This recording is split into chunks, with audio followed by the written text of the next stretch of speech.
ડભોઈ મહુડી ભાગોળ બહાર આવેલા જનતા નગરના નાકા પર નગરપાલિકા દ્વારા ખોદેલા ખાડામાં એક બાઇક ચાલક ખાબકતા તેને શરીરે ગંભીર ઈજાઓ પહોંચતા રાજુભાઈને 108 ઇમરજન્સી દ્વારા સરકારી હોસ્પિટલ ખસેડાયો હતો।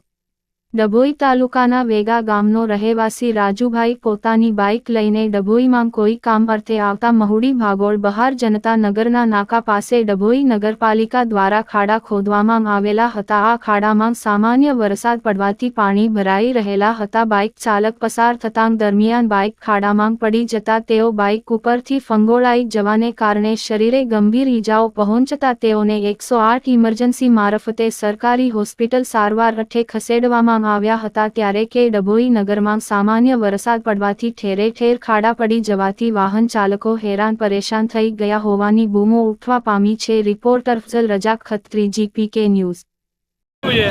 આ ખાડાને લીધે પડી ગયો અંદર। કઈથી આવ્યા તમે? વેગાભાઈ કેવી રીતના પડ્યા? આ ખાડો આવી ગયો અંદર એકદમ જ। મારી આગળ એક બાઇક સાઈડમાંથી નીકળી ને મેં પાછળ નીકળ્યો પણ ખાડામાં પડી ગઈ બાઇક। વાગ્યું તો મને? વાગ્યું છે, પગમાં વાગ્યું છે। આ લોહી નીકળે છે, લોહી નીકળે છે આખું। અહીંયા ખાડા બહુ જ છે। શું નામ તમારું? રાજુભાઈ। ક્યાં રહેવાનું? વેગા।